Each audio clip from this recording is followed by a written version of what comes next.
Bueno, seguimos aquí, estamos en nuestro panel de cierre. El panel de cierre buscó tener algún espíritu un tanto distinto en relación a los otros paneles, en la medida de convocar a dos amigos de hace muchos años, entre ellos, que yo los he conocido recientemente, Ana Resumarian y Emanuel Taúc. Ana es poeta, escritora, activista cultural, se puede llamarla así, me gusta ese nombre. Emanuel Taúc es filósofo, trabaja en el campo de la filosofía política, de la filosofía judía contemporánea, de la teología. Así que bueno, con este panel vamos a dar cierre a este seminario para expresar también, bueno, el poder de la poesía y de las palabras que nos iluminen y nos regocijen y nos causen gozo también. Bueno, y ya estoy muy emocionado. Bueno, hablamos tanto de afectos y emociones. Les damos la palabra a ellos entonces y ya luego finalizamos este evento tan grato y gratificante. Bueno, ¿se escucha bien ahí para la cámara? Ante todo, muchas gracias a todos por estar acá. Un agradecimiento, como fuimos diciendo a lo largo de la jornada, en un encuentro sobre gratitud, lo primero y lo más importante es agradecer, así que quiero agradecer a César por la invitación, a todos los participantes que estuvieron durante este largo día, a los organizadores y también a Flaxo por darnos el lugar para discutir, dialogar y reflexionar sobre este problema, o no, y a la Fundación Aurora. Y también quería agradecerle a Ana, por la verdad, una amistad de hace varios años y la alegría de compartir esta última mesa, especialmente en un día como hoy, que conmemoramos otro aniversario del genocidio armenio, así que me parece importante tu presencia también en el contexto de la fundación y poder estar acá todos. Bueno, yo me parece que lo voy a sacar porque para mí es más fácil así. Voy a leer y a reflexionar junto a ustedes un texto que llamé Comunidad Imposible, reflexiones sobre una ética de la gratitud. Quiero hablar hoy aquí del amor, de la responsabilidad y de la construcción de una comunidad imposible. Pero estos no son meros conceptos sueltos, ni mucho menos quiero que lo sean, sino que voy a pensar junto a ustedes desde el lugar por el que me han convocado, desde la marginalidad del pensamiento judío. Y hablo de marginalidad porque creo que el pensamiento judío es un pensamiento marginal, pensamiento que se construye en los márgenes del libro, en el comentario, en la exégesis y en el exilio. Pensamiento diaspórico, pensamiento del desierto. Y cuando hablo de pensamiento judío, estoy haciendo referencia a la tradición que va desde el texto bíblico hasta sus comentaristas y exégetas, y desde el comentario a la reflexión filosófica que vuelve al texto y se pregunta por el ser aquí en cada época y en cada generación.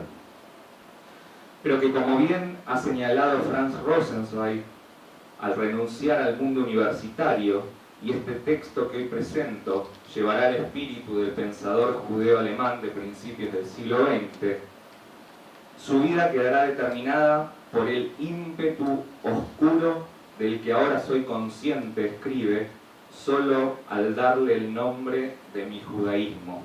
Y este judaísmo es el que lo lleva a decidirse que ya no todas las preguntas valen la pena preguntarse, sino las preguntas que deben ser respondidas al ser cuestionado por seres humanos, no por eruditos, no por la ciencia.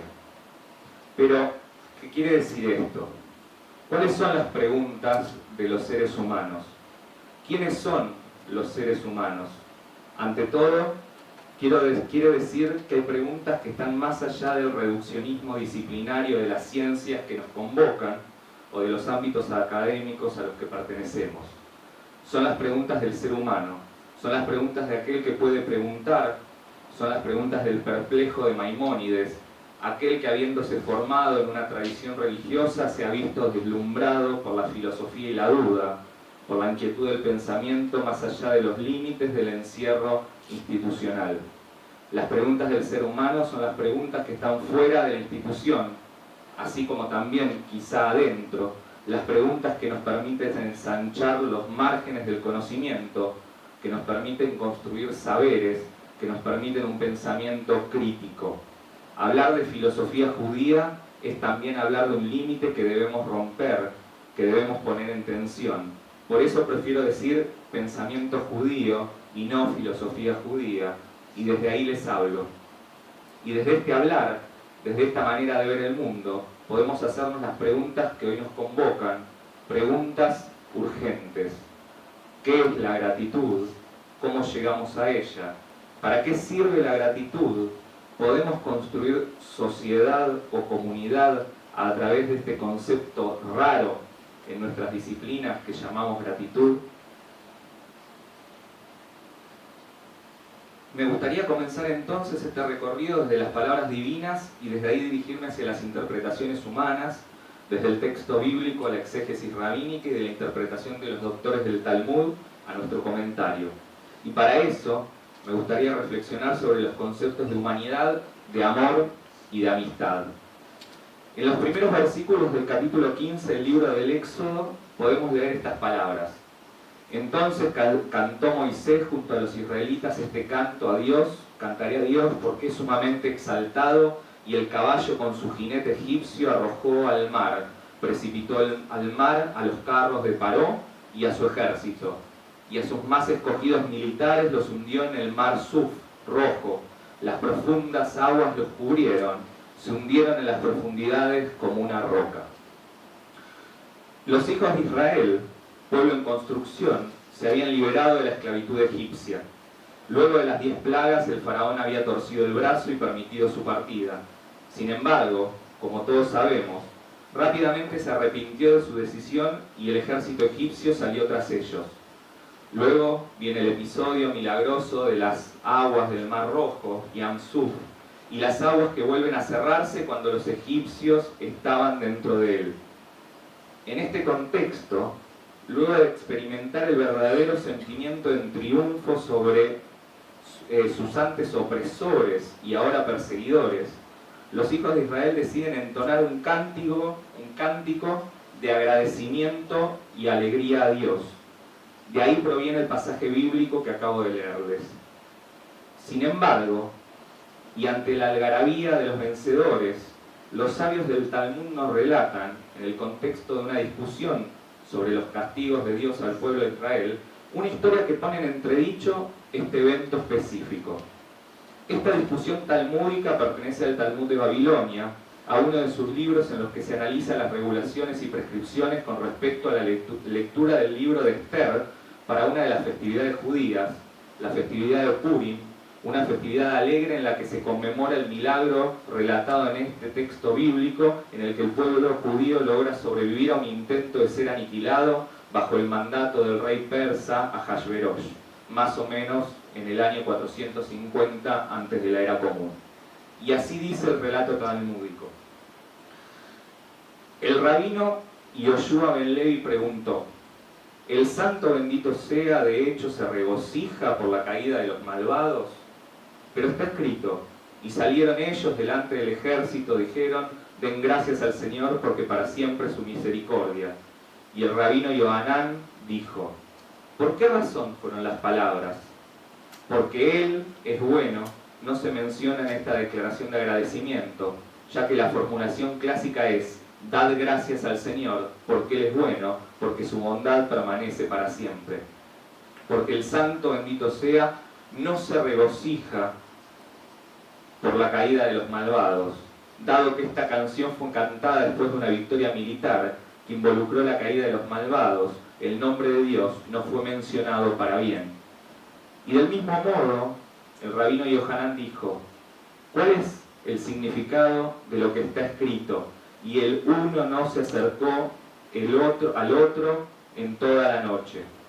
Los ángeles ministradores querían cantar su canción, porque los ángeles cantaban canciones entre sí, como dice, y se llamaban unos a otros y decían, pero el santo bendito sea dijo, las obras de mis manos, los egipcios se están ahogando en el mar y quieren cantar canciones. Esto indica que Dios no se regocija por la caída de los malvados. Ahí termina la cita del Talmud.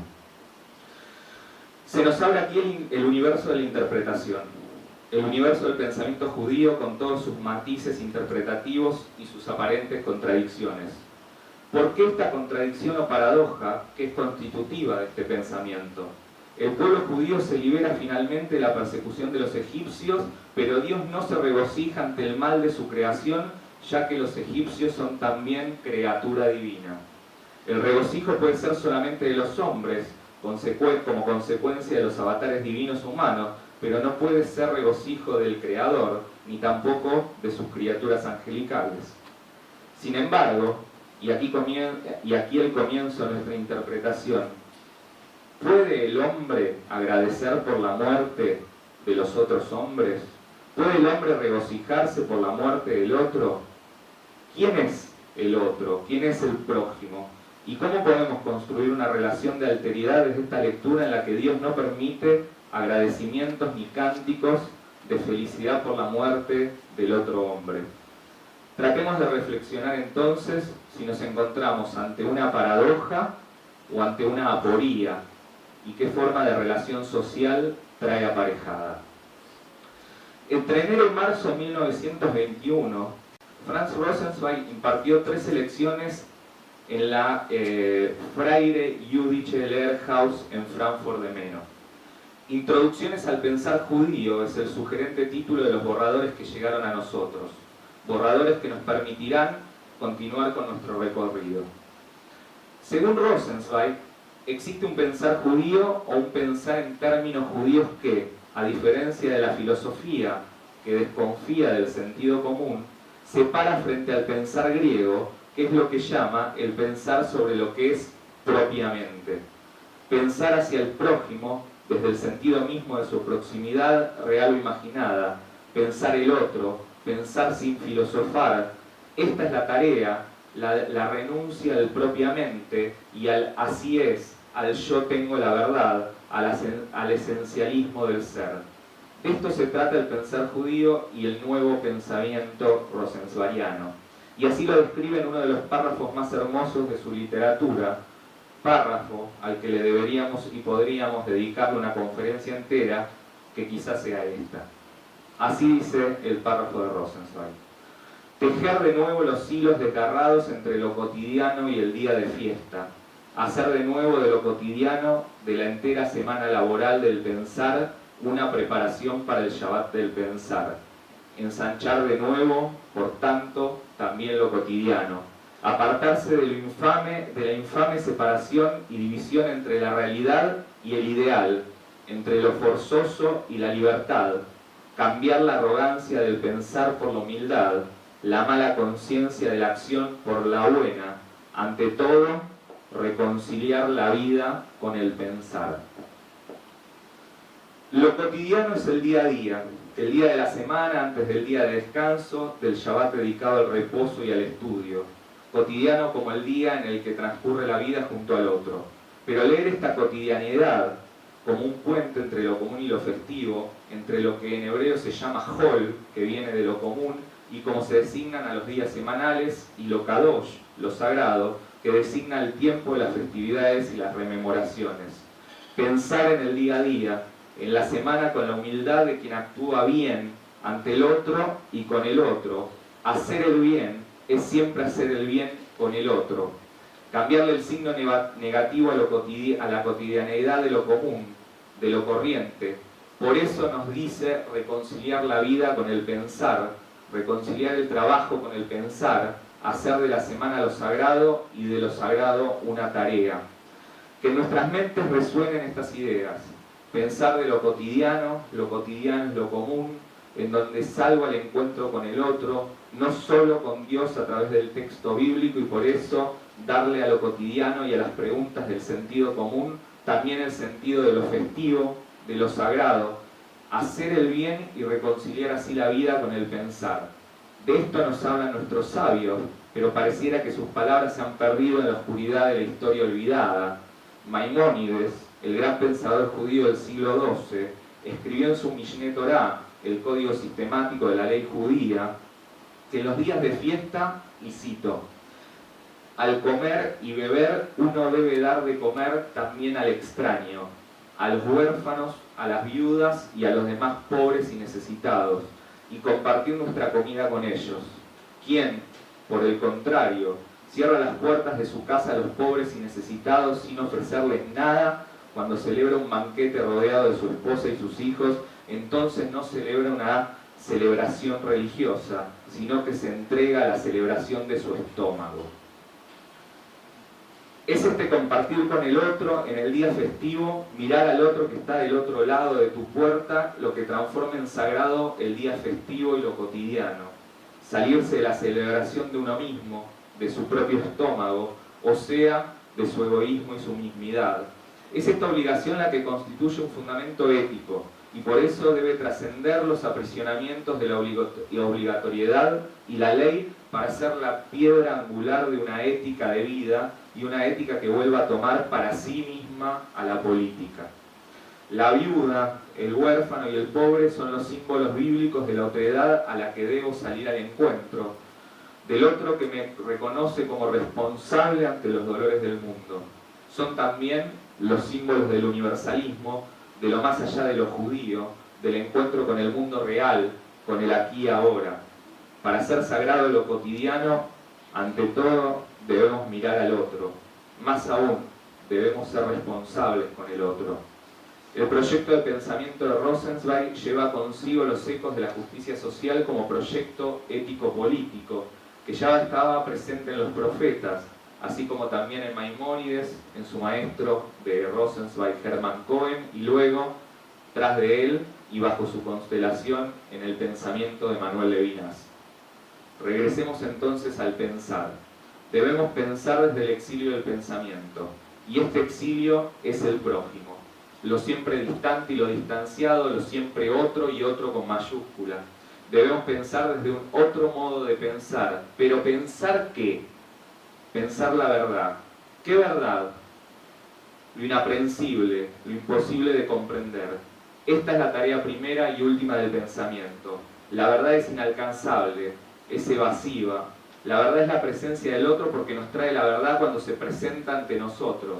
El prójimo nos trae en su presencia la verdad porque, como escribe Levinas, que acabo de nombrar, en esa gran entrevista de octubre de 1982 llamada Filosofía, Justicia, Amor, dice: no puedo describir la relación con Dios sin hablar de lo que me compromete con respecto al otro. No se trata de una metáfora. En el otro se da la presencia real de Dios. En mi relación con los demás escucho la palabra de Dios. Pero como bien aclara a continuación, no digo que el otro sea Dios, sino que en su rostro escucho la palabra de Dios. ¿Qué quiere decir Levinas con esto?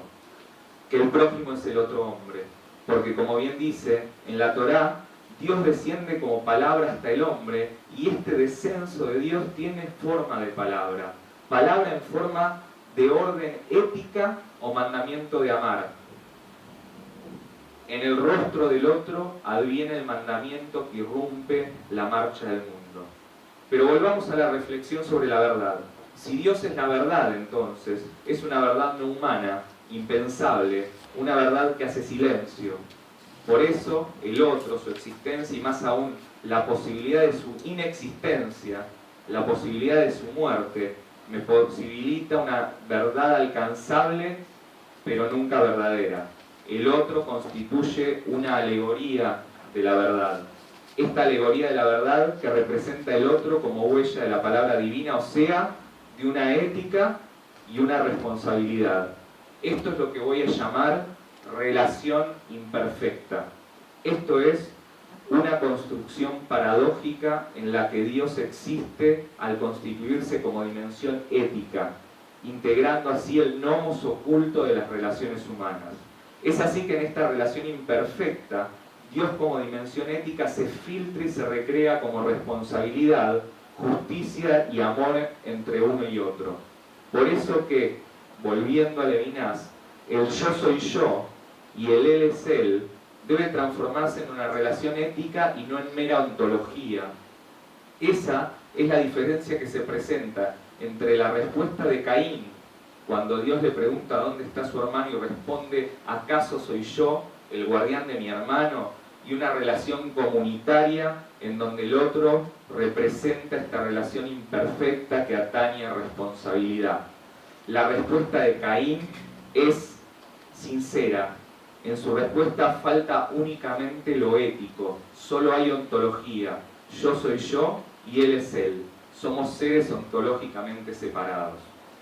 Esta relación imperfecta de la que les hablo es una forma de proximidad a la verdad última, que sería Dios mismo, pero que es inalcanzable, imposible, pero nos permite especulativamente entender el contenido verdadero de la creación. La vida creada se pone de manifiesto en el otro como verdad, en el prójimo como cercanía, en el amigo y en el amor del ser amado, como puntos cruciales de esta relación. Nos llevan a la posibilidad de dar la vida por el otro, a romper la totalidad del uno mismo por el otro. Como escribe Rosenzweig en su introducción al pensar judío, el poder, fuerte como la muerte, que en nosotros sobrepasa la muerte, es el amor. Entonces, la amistad y lo amado constituyen la figura sobre la que debemos apoyar las bases del sentido de comunidad, en donde el yo-tú, como relación ética y como estadio posterior al yo soy yo y él es él, ya no es suficiente. Queda desbordada por estas figuras de amistad y amor, por lo que la relación se constituirá ahora como una relación tú y tú. Tú como yo que soy en el otro y tú como el otro que me recibe al abrirse a la confianza, a la relación de confianza y responsabilidad dada por la amistad y el amor. Y es ahora cuando debemos aclarar que el amor y la amistad son relaciones semejantes. La diferencia es la sexualización del vínculo. Como explica Hermann Cohen en el capítulo 21 de La religión de la razón desde las fuentes del judaísmo, existe una correspondencia entre la idea de fidelidad como verdad, veracidad y fe, y la gratitud como una forma específica de fidelidad. Gratitud que puede observarse en relación al amor y la amistad. Así lo explica. Cito, la amistad es simple y llanamente la forma primigenia del amor. Por ello, puede decirse también que no existe un término propio para el amor. El amor es propiamente el amor humano, que propiamente solo puede ser amistad. Y ahora se añade el amor a Dios y el amor de Dios a los hombres. También esta relación recíproca se basa en la amistad, en la fraternidad de la alianza. En última instancia, dice Cohen, no se trata de otra cosa más que de fidelidad, que se convierte ya en amistad, ya en amor en sus distintas formas, pero sin volverse jamás otra cosa, ni dejar de ser solo fidelidad. Desde la perspectiva bíblica que retoma Cohen para su desarrollo de la idea de fidelidad, nos queda representada ahora la noción fundante de un sentido propio de comunidad humana basada en el pacto de fidelidad con Dios, que consiste en una forma de gratitud y al mismo tiempo que se materializa como amistad y amor del tú con el tú, del otro que fui yo con el otro que me recibe. El yo debe desaparecer de la relación, transformándose en un tú y tú. Este es el desafío que tenemos, la búsqueda de rediseñar esta relación del yo-tú hacia una relación imperfecta en el presente. Debemos pensar esta relación a la sazón de la experiencia de lo vivido, de la historia atravesada. Tenemos nuevos desafíos ante un siglo derrumbado por el hambre, la muerte y la transformación de las relaciones sociales. Transformar lo cotidiano y lo festivo, compartir como responsabilidad y como obligación lo nuestro con el otro, no pasa solamente por mirar el horizonte sesgado de nuestra realidad social, sino tener la humanidad toda como horizonte de acción. No se puede constituir nuevamente una relación originaria que tal vez nunca haya existido. Debemos construir un nuevo arquetipo que nos presente en el hoy lo originario con toda la experiencia histórica de lo que ha sido, de lo transcurrido. Allí debe situarse esta relación imperfecta, como el encuentro de un yo negado, en el sentido más profundo de los atributos negativos maimonidianos. Esto significa que al decir que el yo es en el otro, lo que realmente estamos diciendo es que el yo nunca puede ser en el otro. Por eso el yo debe ser otro, en relación como otro. Debe llegar a ser un tú vinculándose con otro tú. Una relación imperfecta de un yo que nunca puede alcanzar un ser en el otro como un ser otro y que por eso es una proximidad especulativa a ese otro tú que me reconoce como otro tú a su lado. Solo es posible sosteniéndose a través de una relación de amistad o de amor, porque siempre y ante todo esta relación imperfecta debe ser libre y voluntaria, debe ser una decisión fundada en la búsqueda de la verdad imposible y en la responsabilidad. Es por este motivo que una relación familiar, en principio, no puede ser fundamento de una relación social, porque ésta no debe ser de carácter obligatorio bajo ningún supuesto, ni como el de sangre, ni de otro tipo que contenga alguna forma de obligatoriedad. Finalmente, me gustaría decir algo sobre el lenguaje. La relación imperfecta surge y es en el lenguaje y a través del lenguaje. ¿Y cuál es la extensión del lenguaje que me permite transmitir un conocimiento y construir un saber? Es la educación. Esta es la vía de aprendizaje y de aprehensión del otro, el que me convoca desde su rostro al diálogo al decir: no hay nada más cotidiano que el diálogo, que la palabra, que el lenguaje que se dirige al otro. El rostro me invita al reconocimiento del otro y me responsabiliza como otro del otro. Saber de su rostro es saber del otro, y saber del otro es saber de mí mismo en el mundo. Como escribe Rosenzweig, el lenguaje palabra no es falso, sino incompleto. Falta algo. Y eso que falta es la respuesta. Solo en la respuesta se cierra el círculo. Solo la respuesta es la verdad de la palabra correcta, nos dice. Un lenguaje imperfecto es siempre imperfecto. De ahí también que toda relación sea imperfecta, y eso es lo que permite que haya relación. De lo contrario, podríamos decir, ante la perfección no necesitaríamos del otro. Si el diálogo fuese perfecto, entonces no estaríamos dialogando, sino que seríamos la sumatoria de diferentes monólogos enfrentados. La imperfección nos permite el encuentro, comprender la verdad como posibilidad imposible, como una ética responsabilidad de otro con otro, como gratitud a esa relación originaria que se ha quebrado para manifestarse en el cara a cara. Es por eso que, como dije al comenzar esta reflexión, partiendo del pasaje talmúdico, Dios no puede regocijarse por la muerte de los malvados ni aceptar esta forma de agradecimiento, de la misma manera que el hombre tampoco puede hacerlo. Como escribe Levinas, y cito: soy responsable del otro incluso cuando comete crímenes, incluso cuando otros hombres cometen crímenes.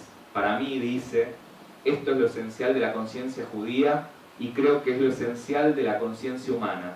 Todos los hombres son responsables unos de otros. Recordemos entonces, para terminar, la respuesta de Hannah Arendt a Gershom Scholem a raíz del debate generado por su libro Eichmann en Jerusalén. Cito, le escribe Arendt a Eichmann en una carta muy famosa: el mal no es nunca radical. Puede crecer desmesuradamente y reducir todo el mundo a escombros precisamente porque se extiende como un hongo por la superficie.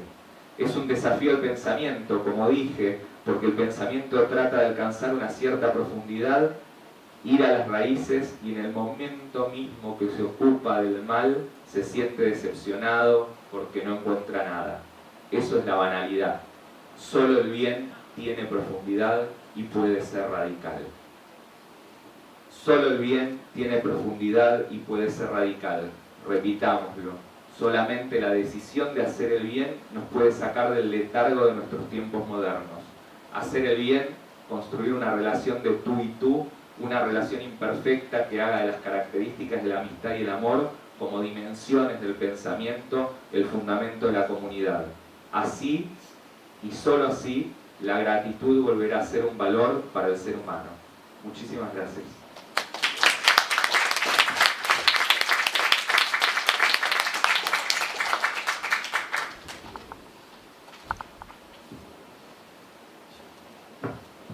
Gracias.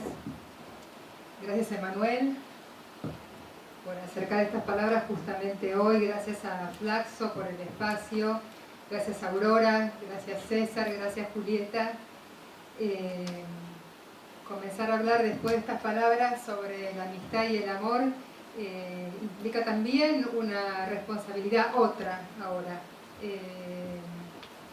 Hoy es un día muy especial y sentirme así acompañada para hablar sobre este tema da el agradecimiento. Y un día muy especial porque 24 de abril se conmemora 103 años del genocidio armenio. Y el trabajo que yo preparé se llama Desescribir la ley, reciprocidad y gratitud en el trabajo humanitario colectivo, el caso armenio. Pero antes de comenzar con el trabajo en sí y hablarles y leerles el trabajo que les preparé, me parecía que tenía que introducir unas cuestiones que sucedieron estos días. Porque acá estamos hablando del trabajo humanitario, pero también de los movimientos sociales en relación a la gratuidad. Y en estos días, ayer específicamente, renunció el primer ministro de Armenia. Luego de una cantidad de movimientos sociales, con la presión de la gente en la calle, termina renunciando ayer el primer ministro. Un primer ministro que había sido presidente durante 10 años y que había cambiado las reglas constitucionales para hacer su régimen parlamentario, el régimen de Armenia, y en ese régimen parlamentario nombrarse o ser nombrado como primer ministro. Fue nombrado como primer ministro, pero la gente en la calle y la presión tan enorme hicieron que renunciara. Bueno, esto es, tenemos una foto atrás, esto es la foto, esta es la imagen, esta es también, igual después la foto vamos a hablar después, quiero decir, es una imagen, no es la imagen que estamos viendo ahora. No la puedo tocar, sí, lo tengo en la cartera, pero igual eso va a venir después, ahora estoy hablando de otra imagen, de todas maneras. Digo que es la imagen acerca de una cantidad de gente que sale a la calle, es la imagen revolucionaria, una imagen épica que todos tenemos de un pueblo haciendo derrocar a un régimen particular. Y pensamos en la Revolución Francesa, pensamos en la Revolución Bolchevique como una épica, pero en realidad estamos aquí para pensar más allá de esas épicas y de esos relatos y esas imágenes noveladas y ver dónde está la sutileza de la cuestión.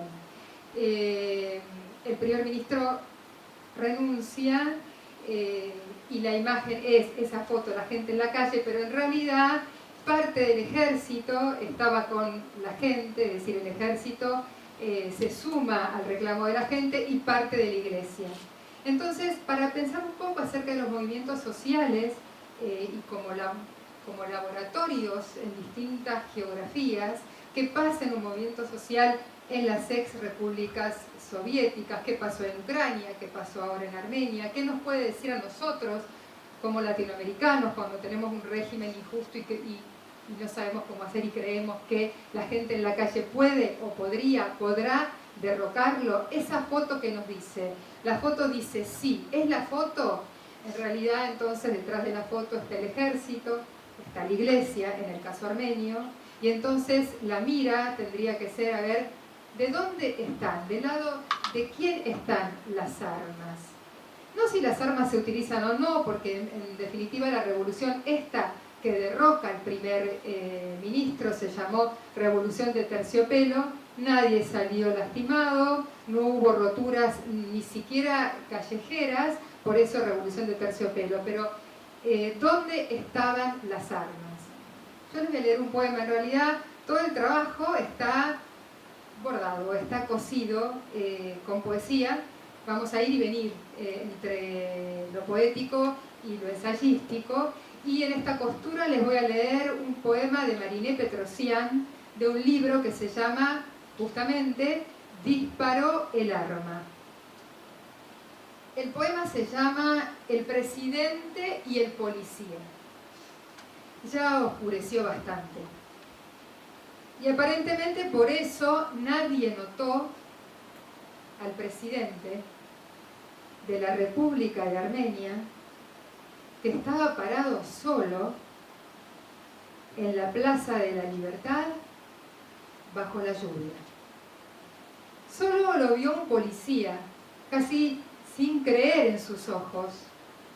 Quería reportar a las autoridades, pero cambió de idea y no lo reportó. Si lo hubiera reportado, podría haber tenido un final distinto. La historia de la Tercera República de Armenia. El poema se llama El presidente y el policía.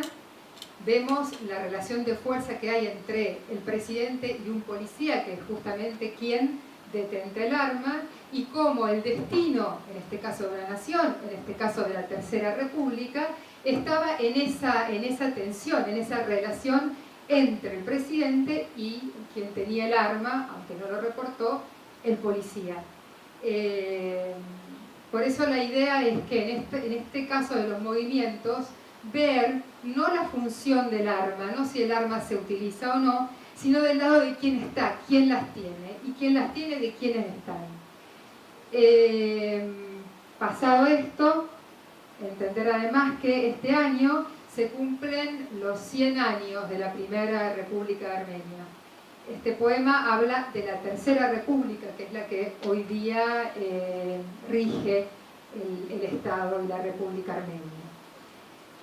Desescribir la ley se llama el trabajo que yo traje para ustedes, para compartir con ustedes, y comienza con una cita de una escritora armenio-americana llamada Micheline Aaronian Marcon. El libro es The Daydreaming Boy y la cita es la siguiente: estabas gritando en una lengua muerta. Reciprocidad. Hablamos de reciprocidad y gratitud. Reciprocidad. En la antigua Roma se denominaban contratos innominados aquellos así clasificados, no tanto porque no tenían un nombre específico, sino más bien porque construían una serie de relaciones contractuales con características distintivas. De manera tal que el vínculo obligatorio surgía cuando una de las partes había entregado a la otra una cosa o realizado a su favor alguna clase de servicio o actividad, caracterizándose del siguiente modo: do ut des, cuya relación transaccional estaba dada en el te doy para que me des; do ut facias, te doy para que me hagas; facio ut des, te hago para que me des; facio ut facias, te hago para que me hagas. Todas ellas fueron protegidas por una acción común que consistía en exigir el cumplimiento a la parte que incumpliera. La reciprocidad entonces consiste en la correspondencia mutua, cuya base es el intercambio de un pacto. Ahora bien, las raíces del acuerdo como espacio constitutivo las encontramos en la Biblia. Un acuerdo entre Dios y Abraham. Un acuerdo entre desiguales parecería quebrar la norma de la conformidad contractual. Sin embargo, el pedido exorbitante de Dios para que Abraham entregue en sacrificio a su hijo Isaac se equipara a la entrega exorbitante de Abraham de colocar a su hijo sobre la piedra. Las formas sociales se construyen sobre determinadas narrativas. Desde ese acuerdo original que instituye la ley, esas formas lingüísticas denominadas promesa, acto performativo, acto de habla y locutivo que crea la realidad a la que refiere por su propia emisión. De manera tal que una vez realizada la promesa, se genera una relación particular. La idea moderna de contrato es un elemento fundacional del pensamiento social moderno. Sin embargo, El siglo XX ha sido testigo del quiebre más brutal de la reciprocidad sobre un acuerdo legal producto de la reciprocidad. El genocidio armenio primero y el holocausto después fueron crímenes cometidos por estados, bajo normativas jurídicas específicas, cuyo eje central debía haber sido la protección de sus ciudadanos. Los efectos de esas catástrofes humanitarias y culturales no acabaron cuando se juzgaron a los culpables en Nuremberg, ni con el lento reconocimiento de algunas naciones del genocidio armenio aún impune, sino que la tardomodernidad tiene como característica la celebración de acuerdos, el acuerdo es ley para las partes, ya no para su cumplimiento. El ritual que todo acuerdo supone se ve puesto en crítica, ya que su realización final, el cumplimiento que confirma la reciprocidad, se haya debilitado por condiciones que hacen imposible la contraprestación. El modo del capitalismo financiero que se desplaza hacia el capitalismo tecnológico o informacional es la desproporción. El préstamo de herramientas que luego operarán sobre el sujeto como medios de control. Y cuando decimos control, nos referimos a una vigilancia sobre los ímpetus vitales, esa potencia que en Spinoza se llamó alegría.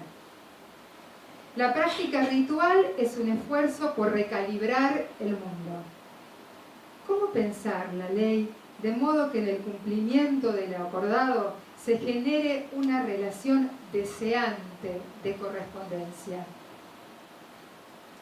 Ahora voy a citar a un fragmento de un poema de Mary Oliver, del pájaro rojo, y que dice: yo soy aquella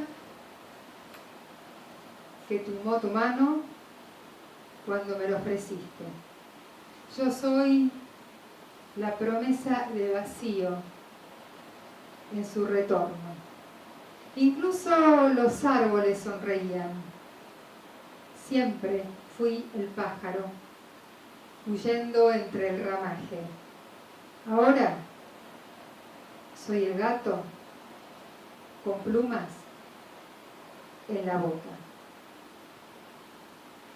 El derecho está conformado sobre una metafísica de la relación entre personas, entre cosas, entre personas y cosas. Uno de los institutos del derecho, el contrato, tiene por fin la contraprestación, correspondencia esta que se debe establecer según esos criterios que antes hablamos de reciprocidad. El capitalismo financiero y el último capitalismo informacional se fundan sobre promesas agonistas que provocan el fracaso o colapso de las relaciones entre las partes. Pero, ¿qué es una relación? Una concordancia que es lugar de transformación, de apertura al otro y de aceptación de la opacidad. No se ingresa en ella desde un comienzo, sino que requiere una cultura del encuentro.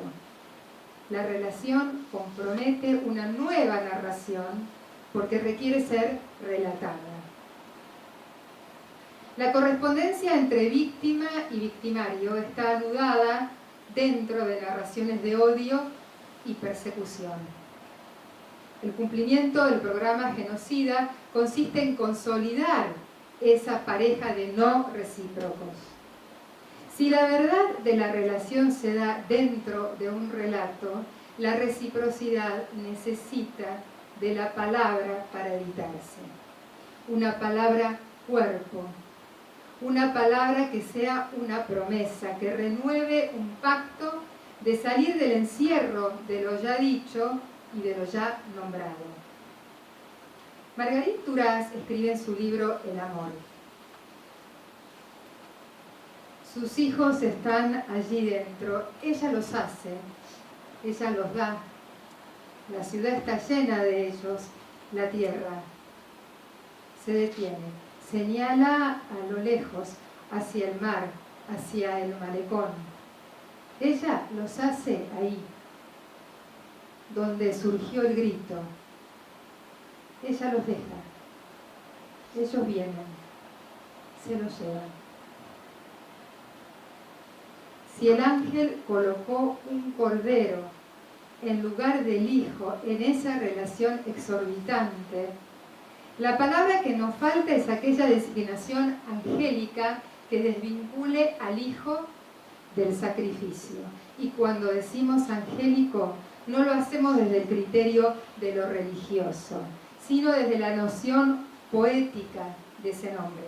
Decimos angélico desde la óptica rilkeana, como diríamos lo abierto, desde la perspectiva de Giorgio Agamben, cuando afirma que quien ve lo abierto con todos los ojos es el animal que se opone decididamente al hombre, cuyos ojos están en cambio como invertidos y puestos como trampas en torno a él.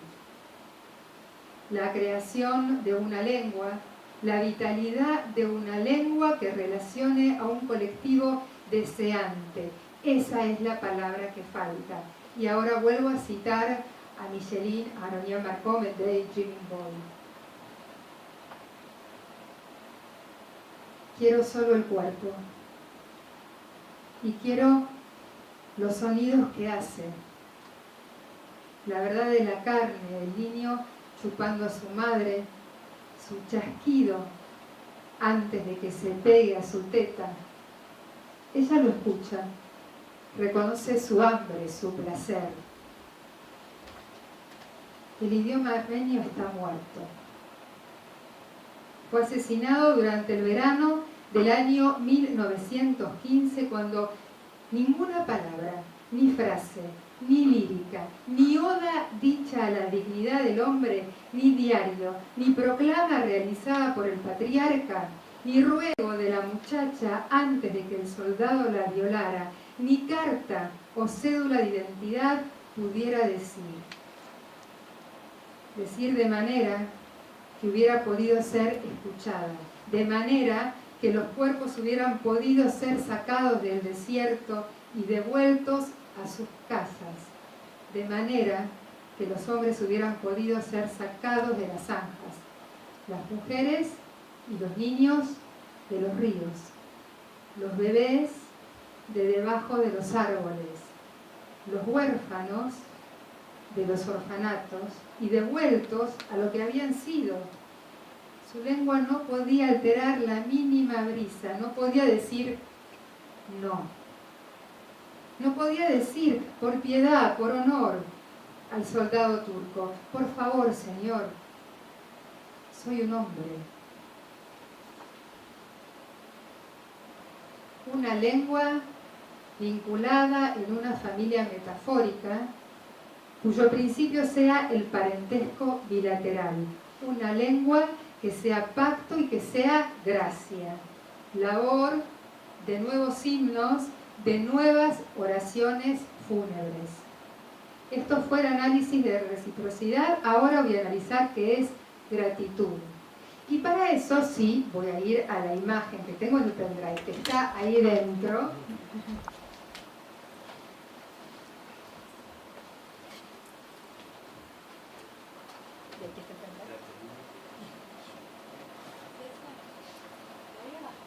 Sí, pero se me fue. La quise abrir y se tiró. Y ahí dice, en Aurora, donde dice Aurora, ahí está. Quise ponerla más amplia. Bueno, sí. Y ahora voy a analizar gratitud. En una postal, esta postal de los años 20, de saludos para el año nuevo, publicada en los Estados Unidos por la Near East Relief, se muestra una foto en blanco y negro del orfanato de Alexandropol. La administración del Near East Committee, organización que tenía su sede en Nueva York, fundándose en el año 1915, tenía como fin el socorro humanitario a los armenios y a los asirios expulsados del Imperio Otomano. La localidad de Alexandropol actualmente corresponde a la ciudad de Gyumri, Armenia. La postal muestra el edificio del orfanato, en cuyo techo se lee Near East Relief, y un gran patio donde los niños huérfanos uniformados se alistan formando la palabra America, we thank you. Debajo de la foto reza una leyenda: una contribución americana a la paz mundial. Cientos de niños felices y sanos, futuros líderes del odiado Medio Oriente. 2.500 niños en el Orphan City, de los 12.000 en Alexandropol, expresan su agradecimiento por la ayuda americana. Estampado sobre la foto en blanco y negro, las letras en rojo dicen Happy New Year. En armenio, estar agradecido se dice Shenoragal Elday. Gracias es Shenoragalutiun, que deriva de la palabra Shenor, y Shenor es don, favor, don. La palabra perdonar proviene del latín tardío y es derivada de donar, dar, perdonare, dar totalmente, dar a alguien su deuda, anular todas las deudas, don, donativo. María Moliner, en su diccionario del uso del español, nos dice que es aquel realizado por un ser superior, particularmente por Dios. También se usa en los cuentos y leyendas cuando se conceden dones, pero también en su primera acepción hace alusión al dominus latino, como tratamiento que se antepone al nombre propio. Decíamos antes reciprocidad. La deuda, la ontología de la deuda, exige restablecer la correlación. En la deuda mayor, el delito, el perdón actúa como la suspensión del tiempo del crimen. En el crimen originario, tras el asesinato, cuenta el relato, el criminal fue marcado e indultado, una señal para que nadie olvide el crimen. El mal por el mal se extiende desde el Código de Hammurabi hasta las tragedias griegas. Las marcas taliónicas encuentran su frontera entre la clemencia y la ley. La ley determina una tabla de equivalencias. Una vez cumplido el castigo, no se demandará más. El perdón convive con la maldición. Quien no puede vengarse, según los ritos clásicos, o quien no obtiene su justicia, según la ley, suele pedirla más arriba. Maldice. La maldición exige un ritmo, exige palabras precisas. No alcanza con remover el odio, son necesarias las palabras. Dios maldijo a Caín. La maldición cree en la eficacia prodigiosa de la palabra, una memoria de las palabras. La maldición tiene carácter operativo entre los griegos y acaba cuando aparece la noción de responsabilidad. El perdón supone que la deuda no se reclamará. ¿Puede perdonar el agraviado?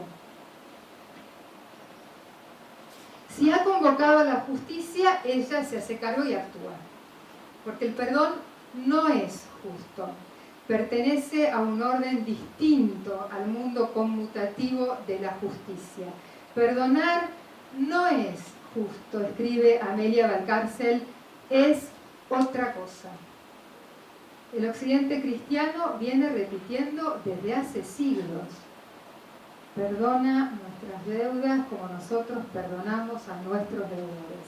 O cuando dice: Padre, perdónalos porque no saben lo que hacen. y le pide al Padre, porque en definitiva, ¿quién es un condenado para perdonar? Y la pregunta vuelve, ¿puede perdonar el agraviado?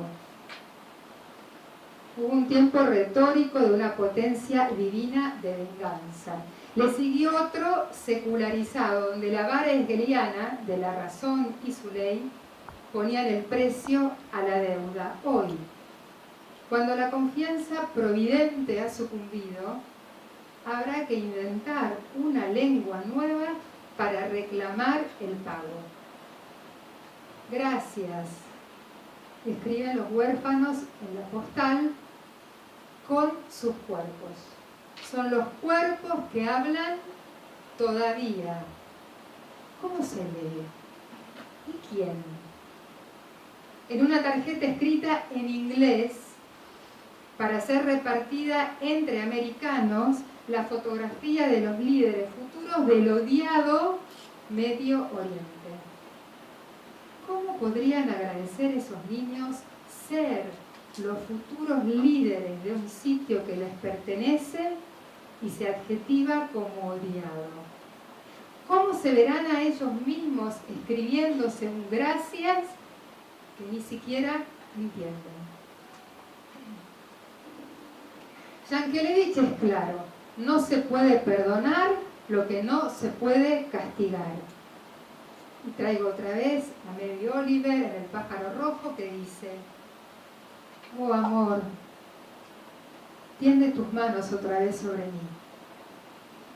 Algunos de los frutos maduran y son recogidos y son deliciosos, algunos caen y son un deleite para las hormigas.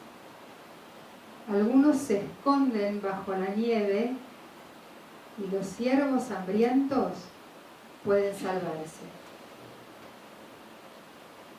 ¿En qué lengua se podría perdonar el genocidio armenio? ¿Acaso en inglés? ¿En un armenio ya muerto? ¿En un turco cuyo alfabeto luego de advenida la República dejó de ser el mismo que el de los perpetradores? Si el derecho de gracia es la facultad del Estado de renunciar al ejercicio efectivo del ius puniendi, es decir, si es una excepción al derecho, y si ese derecho está íntimamente dañado en su constitución por haber legitimado la violencia inusitada del Estado, ¿quién podrá dar ese don, esa gracia? Ellos, los americanos constituidos en la lengua inglesa, sacan una foto de 2.500 niños formando la frase America, we thank you. Entre la víctima y el perpetrador, desde el momento que aparece un tercero, puede haber una sentencia condenatoria, una amnistía, una reconciliación o una reparación. Entre la víctima y el victimario, cuando no hay un tercero, se escribe una lengua que maldice, o lo que hoy puede denominarse como narrativas de odio, ensamblándose aún más esa pareja perversa. Estar sitiado, igual que una ciudad, puede estar sometida a su cerco. Toda cultura aspira a los estigmas gloriosos de sus propias heridas, y ese es el peligro, que la víctima se acondicione en la gloria de su lugar y viva de sus propios escombros. Imponer los escombros al vencido es prohibirle sus ruinas, quebrar el tiempo de su mitificación. En una de las salas del Museo del Genocidio Armenio, en Yereván, una serie de pedestales de mármol sostienen unas urnas de cristal que albergan manojos de tierra de Erzurum, Van, Bitlis, Sivas, Harper y Diyarbakir, territorios pertenecientes a la Armenia histórica, cuya población fue exterminada entre los años 1915 y 1923. Los pedestales se encuentran a los lados de un árbol también de mármol, cuyas ramas simbolizan el renacimiento del pueblo. Unas urnas, donde están enterrados manojos de tierra, no un cuerpo, no un objeto encontrado y recuperado, tierra en urnas como relicarios, una tierra que solo puede recordarse con un nombre inscrito sobre una piedra, tierra enterrada para el culto del recuerdo, el derribo de una geografía en urnas. Yenora Galutiun es gracias en armenio. El que le sigue al sobreviviente no agradece por no haber muerto. Diría gracias por la creación de una lengua, ese es el don. El perdón se constituye en el momento de un habla de una lengua nueva, una lengua que no sea aquella gramática legal paterna que sacrificó al hijo. La gratitud del sobreviviente se expresará en una lengua que dé lugar al padre, una lengua materna que no entregue al hijo. ¿Quién es la parte acreedora de esta deuda? ¿Quién es la parte acreedora del discurso, en tanto que discurso de una ley siniestra, cuando solo hay restos de palabras que sentencian un reconocimiento entre desechos? Se tratará, como lo define Pierre Legendre, de volver a hacer presente la función clínica del derecho en este entramado de víctima, acusado y juez. 2.500 huérfanos forman con su cuerpo la palabra gracias. 2.500 huérfanos que no hablan inglés ponen su cuerpo para formar la palabra gracias en inglés. En la filigrana del perdón, cuando no hay ningún juez que separe al asesino de su crimen, se trata de preservar el futuro deseante de esos niños. Un relato bíblico escribe que se debe ser nacido de padre para entrar al lenguaje. Un padre que acuerda, que pacta, que legisla, suspendiendo el tiempo del crimen. En el caso del genocidio armenio, la ley está manchada de sangre y no hay sentencia. Solo tenemos una postal donde posan niños huérfanos. Suspender el estado del tiempo del crimen. Dar el don del sentido más allá del contrasentido y la desmemorización del estado kemalista. Si el hecho fundador de la identidad diaspórica armenia ha sido la muerte, tomar una posición ética será inventar la vida. Ética que es inevitablemente un acto de lenguaje, una lengua que nos haga sujetos. De manera que al pensar en la lengua, pensemos en lo político. Un lenguaje que no sustituya el cuerpo a cuerpo, que no haga del rito eucarístico un reparto de comida que son cuerpos. Un lenguaje cuyo don sea no dar al hijo. Una leyenda de los tiempos del genocidio cuenta que las mujeres moribundas y extenuadas que se escapaban en el desierto escribían las letras del alfabeto armenio con sus dedos sobre la arena. El viento del desierto llegaba y borraba lo que ellas habían escrito.